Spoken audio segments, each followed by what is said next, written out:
Example verify Stokes theorem for the function this function आपको given है f equals to x square i hat plus x Y j hat integrated around the square in the plane z equals to 0 and bounded by the line x equals to 0 y equals to 0 x equals to a y equals to a। ऐसे आपको कोई question given हो सकता है जिसमें आपको कह दें कि आपने क्या करना है, कोई फंक्शन दिया हुआ है और इसको आपने वेरीफाई करना है। ठीक है, तो वेरीफाई का क्या मतलब होगा? वेरीफाई का मतलब है कि स्टोक्स थ्योरम की जो आपके पास दोनों फॉर्म है, जिसमें आप एक साइड पे लाइन इंटीग्रल है और एक साइड पे आपके पास सरफेस इंटीग्रल है, उनको आपने क्या करना है, इक्विवेलेंट लाना है, उनको वेरीफाई करना है। ठीक है, तो हम देखते जाते हैं जो जो हमें कंडीशन गिवन है। z इक्वल्स टू 0 का क्या मतलब है? z इक्वल्स टू 0 का मतलब है means no z plane, z plane में कुछ नहीं होगा। ठीक है, x और y प्लेन में सिर्फ होगा। ठीक हो गया। अब आप देखें कि आपके पास इन्होंने क्या कहा है, स्क्वायर का है, तो ये हमने एक स्क्वायर बना लिया, थोड़ा रेक्टेंगल शेप में है, आप इसे थोड़ा सही बना लीजिएगा। हमने एक स्क्वायर शेप में बना लिया और उसकी लिमिट भी उन्होंने दी है x0 0 y0 x a y a। ठीक है, ये तो ओरिजिन होगा, ओरिजिन पॉइंट में आपको पता है x पॉइंट या आप कह सकते हैं कि y पॉइंट, इनकी वैल्यू क्या होती है, हमेशा 0 0 होती है। ठीक है, फिर आप देख रहे हैं ये नेक्स्ट a पॉइंट आ गया, नेक्स्ट a पॉइंट है और a पॉइंट में देखिए उन्होंने क्या गिवन है, यहाँ पे आपको, क्योंकि आप देख रहे हैं कि 0 से यहाँ कहीं मूव करके यहाँ पे आया हुआ है ये पॉइंट, तो इससे पता चल रहा है हमें कि x की वैल्यू क्या होगी, a होगी। हमने सपोज कर लिया, जैसे 1 कर रहे थे सपोज, यहाँ पे 1 के बजाय मैंने a लिख दिया है। यहाँ पे मेरे पास a डिस्टेंस कवर कर लिया 0 से ग्राफ पे उसने a तक। x का अगर देखें तो x यहाँ से आप देखें बढ़ता गया डिस्टेंस, और यहाँ पे उसने कितना a डिस्टेंस किया हुआ है। x इस पॉइंट पे अगर मैं फाइंड करूँ तो x यहाँ पे क्या बनेगा, a डिस्टेंस बनेगा। और अगर मैं इसी पॉइंट पे y को देखूँ तो y की वैल्यू यहाँ पे 0 है। इस पॉइंट पे अगर 0 पे देखूंगी तभी तो 0 है, a पे या x एक्सिस की लाइन पे अगर मैं कहीं पे भी वैल्यू देखूंगी y की तो वो क्या होगी, 0 होगी। वो यहाँ पे आपको 0 नजर आ रही है। ठीक है, फिर आप आ जाते हैं b पॉइंट पे, क्योंकि हमें शेप तो उन्होंने मेंशन है कि स्क्वायर बनाया हुआ है, तो बी पॉइंट है। बी पॉइंट पे आप देखेंगे, अब मेरे पास बी पॉइंट पे आप देख रहे हैं कि वाई है, तो वाई की वैल्यू क्या आनी है? वाई की वैल्यू आप देखेंगे कि अभी इस पॉइंट पे मेरे पास एक्स की वैल्यू भी ए है, क्योंकि एक्स भी ए डिस्टेंस पे है और वाई भी यहाँ से ए डिस्टेंस पे है। ठीक है, तो ये क्या आ जाएगा, ए ए। ये हम ए लिख क्यों रहे या वाई 0 एक्स 0 क्यों लिखे थे? क्योंकि देखिए हमें गिवन भी थे, यहाँ पे 1 वगैरह भी हम लिख सकते थे, लेकिन क्वेश्चन में उन्होंने ए डिस्टेंस तक हमें बताया हुआ है, तो हमने इसीलिए वहां पे ए तक लिखा। ठीक है, यहाँ तक ये आ गया। अब इसी स्क्वायर को आप आगे लेके जाएंगे, आगे लेके जाएंगे तो देख रहे हैं आप यहाँ पे भी y के अगर अकॉर्डिंगली आप देखें कि y कितना मूव किया हुआ है, तो y देखें 0 से लेकर यहाँ तक a डिस्टेंस तक है, y 0 से a तक है, तो y की वैल्यू यहाँ पे मैक्सिमम है a होगी, जितनी यहाँ पे इतनी ही उसकी यहाँ पे वैल्यू है।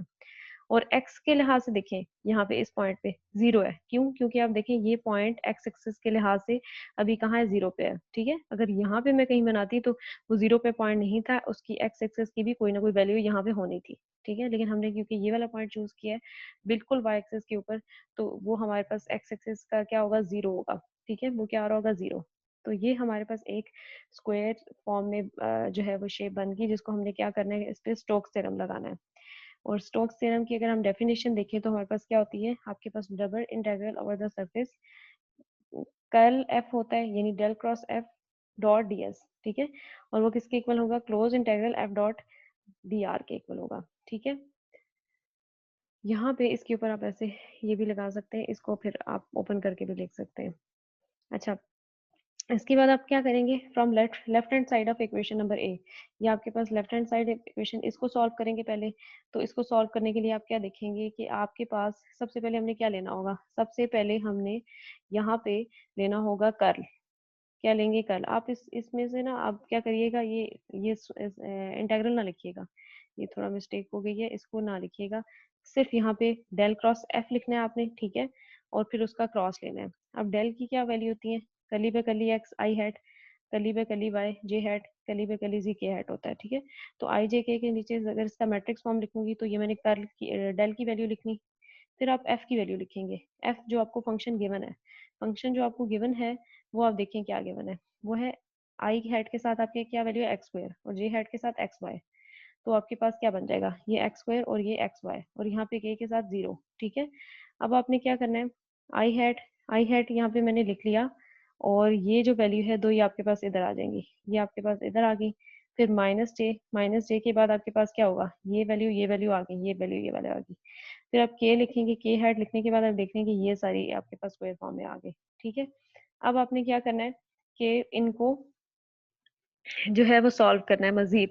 तो आप देखेंगे करली वाई जीरो के साथ मल्टीप्लाई होगा, करली जी एक्स वाई के साथ आएगा, फिर इसी तरह सो ऑन आपके पास सारे आ जाएंगे। ठीक है, यहाँ पे आप देखें कि आपने जो इसको ले रहे हैं ये तो आपको पता है कि जीरो आ जाएगा, क्योंकि जीरो का डेरिवेटिव जो है वाई से लें एक्स से लें वो जीरो ही आना है। यहाँ भी हम ले रहे हैं इसका partial derivative with respect to G, और यहाँ पे वेरिएबल जो दोनों है वो डिफरेंट है, एक्स वाई है, तो वो दोनों कांस्टेंट ट्रीट होंगे, इसका आंसर भी क्या आ जाएगा, जीरो। फिर आप देखेंगे कि ये तो जीरो आ जाएगा, क्योंकि जीरो का हम derivative with respect to x ले रहे हैं। यहाँ पे हम कर ले रहे हैं एक्स स्क्वायर का, यानी एक्स स्क्वायर यहाँ पे कांस्टेंट ट्रीट होगा, तो इसका भी क्या आ जाएगा, जीरो। और यहाँ पे आप आएंगे तो एक्स वाई कांस्टेंट ट्रीट होगा, लेकिन एक्स का डेरिवेटिव हो सकता है, तो इसीलिए यहाँ पे आपके पास आंसर क्या इसका बच जाएगा, वाई। इसका आंसर बच जाएगा वाई, और यहाँ पे आप डेरिवेटिव ले रहे हैं एक्स स्क्वायर का विद रिस्पेक्ट टू वाई, तो वो आंसर क्या आना चाहिए, जीरो। वो आना चाहिए जीरो। तो यहाँ देखिए आपके पास सारी टर्म्स जीरो आ रही हैं, सिर्फ एक ये टर्म जो है वो आपके पास रह रही है। ठीक है, तो आपके पास वाई की हैट एक बच गया। अब अगर आप सरफेस इंटीग्रल लेंगे तो आपके पास क्या होगा, del cross F dot ds। ठीक है, ds वेक्टर एक्चुअली। ठीक है, यहाँ पे इस डेल क्रॉस एफ की जगह वैल्यू क्या आ जाएगी, वाई के हैट डॉट ds बन रहा है। अच्छा, अब आपको पता है कि अगर ds यूनिट वेक्टर आप लिखें तो किस तरह होता है, ds वेक्टर डिवाइडेड बाय इसका मैग्नीट्यूड ds। और अगर ds वेक्टर को हम साइड पे कर लें, जैसे मैंने यहाँ पे कर लिया, तो n यूनिट वेक्टर के साथ ये ds मैग्नीट्यूड मल्टीप्लाई हो जाएगा, जैसे मैंने यहाँ पे लिख दिया। तो ये जो आपके पास है ये सरफेस इंटीग्रल कैसे बन जाएगा, y की hat dot n hat ds बन जाएगा। ठीक है, और इसके अलावा मैंने एक आपको प्रूव करके बताया था स्टोक्स थ्योरम के अंदर कि आपके पास ये किसके इक्वल होता है, ds इक्वल होता है dx dy divided by k hat dot n hat के इक्वल होता है। ठीक है, जो यहाँ पे अभी शो किया हुआ। तो अभी आप क्या करेंगे, अभी आप ये करेंगे, जो आपके पास ये टर्म है, यानी आपके पास जो ये टर्म है, ठीक है, ये टर्म आ जाएगी। तो ये क्या आ जाएगी, ये टर्म है ना, सॉरी, यानी एन हैट डी एस है आपके पास। तो एन हैट डी एस की वैल्यू आपने निकालनी है, तो आप क्या करेंगे, डी एक्स डिवाइडेड बाई के हैट आ जाएगा। तो इसकी जगह, इस सारे की जगह क्या आ जाएगा, डी एक्स डिवाइडेड बाई के हैट आ जाएगा। जब ये के हैट आएगा तो आप देखेंगे कि आपके पास ये के हैट आपस में कैंसिल, बच क्या जाएगा, y d x d y, ये बच जाएगा, और सरफेस का डबल इंटीग्रल बच रहा होगा। ठीक है, अब आप क्या करेंगे, अब अपने इस पे लिमिट्स लगानी है, लिमिट्स लगानी है। तो लिमिट्स के लिए आपको देखना पड़ेगा कि आपके पास लिमिट्स कैसे वेरी कर रही हैं। जो आपने अपनी जो एक शेप बनाई हुई थी, देखें उसमें आपने क्या किया, अगर मैं x की बात करूं इस पूरे स्क्वायर में, तो x कहाँ से वेरी कर रहा है, x जीरो से a तक वेरी कर रहा है। ठीक है, ये देखिए, ये जीरो है x, और यहाँ पे क्या a। इसी तरह अगर ऊपर भी मैं देखती हूँ तो x वेरी कर रहा है जीरो से a पे। तो इसका मतलब है एक्स की लिमिट्स क्या होंगी, जीरो से। ठीक है, फिर आप कहते हैं नेक्स्ट आपके पास लिमिट है वाई की, वाई की आप लिख रहे हैं जीरो से। अब देखें वाई यहाँ पे क्या है, जीरो, यहाँ पे क्या है, वाई ए। सिमिलरली वाई यहाँ पे क्या है, जीरो, और यहाँ पे क्या है, ए। तो वाई जो वेरी कर रहा है वो किस तरह वेरी कर रहा है, जीरो टू ए। दोनों एक्स भी जीरो टू ए और वाई भी जीरो टू ए वेरी कर रहा है। तो आपके पास जो आया y d x d y आया ये, और इसकी लिमिट्स लिखनी है। पहले आपने एक्स की लिमिट लिखनी है जीरो से, क्योंकि कॉर्नर पे हमेशा हम एक्स की लिखते हैं। फिर आपके पास जीरो से वाई डी वाई की लिमिट आ जाएंगी। ठीक है, और फर्स्ट आपने एक इंटेग्रल इसको इंटीग्रेट करना है, तो आप क्या लेंगे, क्लोज ब्रैकेट करके d y with respect to d y इसको इंटीग्रेट कर देंगे। इसको इंटीग्रेट करके आपके पास आंसर क्या आएगा, Y square by two, Y square by two आ गया। और इसकी आपने वैल्यू पुट कर देनी है जीरो से, लिमिट्स पुट कर देनी है इसके अंदर। तो आपके पास इसका आंसर कुछ ऐसे बन जाएगा। ठीक है, ए स्क्वायर बाय टू आ जाएगा। फिर आपने क्या करना है, जो इंटीग्रल बच गया उसको dx से इंटीग्रेट करना है और उसकी लिमिट पुट कर देनी है। तो उसकी लिमिट पुट करके हमारे पास आंसर आ जाएगा a क्यूब बाय टू। ठीक है, ए क्यूब बाय टू। ये आपके पास अभी जो सरफेस इंटीग्रल हम स्टोक्स थ्योरम है, स्टोक्स थ्योरम की जो है वो लेफ्ट हैंड साइड आई है, तो हम इसे लिख लेंगे लेफ्ट हैंड साइड। ठीक है, हमने क्या करना है, एक्चुअली वेरीफाई करना है। तो वेरीफाई करने के लिए हमें स्टोक्स थ्योरम की राइट हैंड साइड को भी प्रूव करना पड़ेगा। ठीक है, और राइट हैंड साइड के लिए क्या करेंगे आप, राइट हैंड साइड के लिए आपने क्या करना है, राइट हैंड साइड के लिए क्लोज इंटीग्रल ले लेना आपने, और क्लोज इंटेग्रल आप लेंगे तो आपके पास क्या बन जाएगा, एफ डॉट डी आर, यानी ये फंक्शन है आपके पास और ये डी आर है, ठीक है।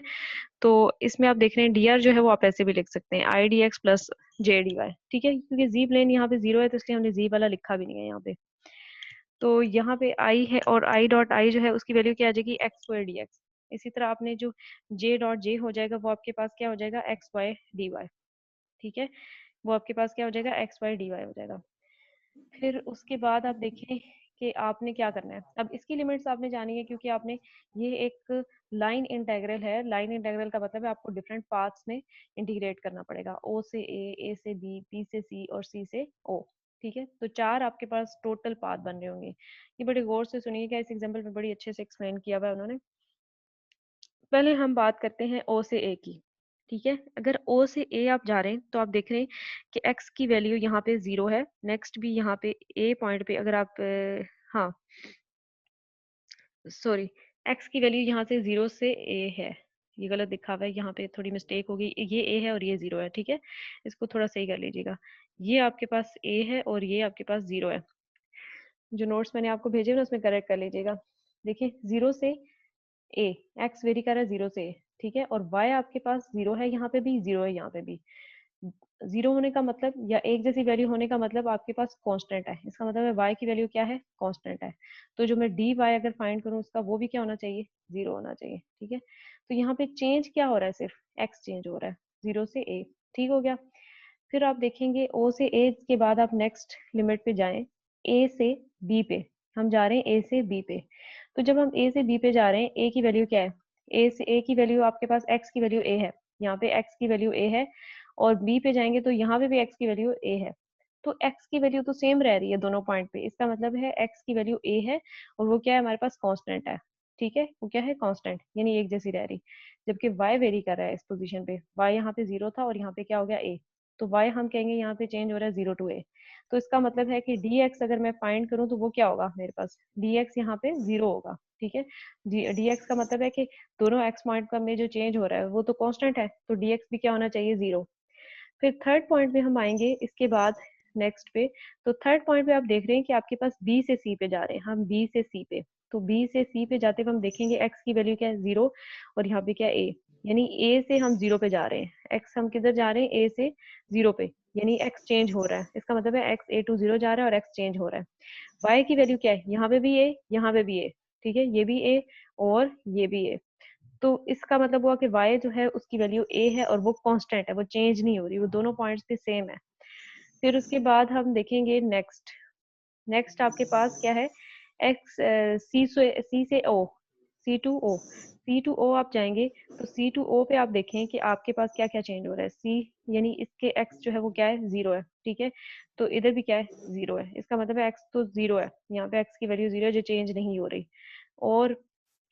और आपके पास क्या हो रहा है, उसके अलावा आप देखेंगे कि आपके पास यहाँ पे वाई एक्सिस में क्या है, ए है, और ए से ये किधर जा रहा है, 0 पे, ए यानी ये चेंज हो रहा है, ए टू 0 जा रहा है, तो इसमें चेंज सिर्फ वाई में है, ए टू 0 में है। ये हमें लिमिट्स लिखनी, अब हम लिमिट्स को लिखने के बाद हम देखते हैं कि इसको कैसे करना है, ठीक है।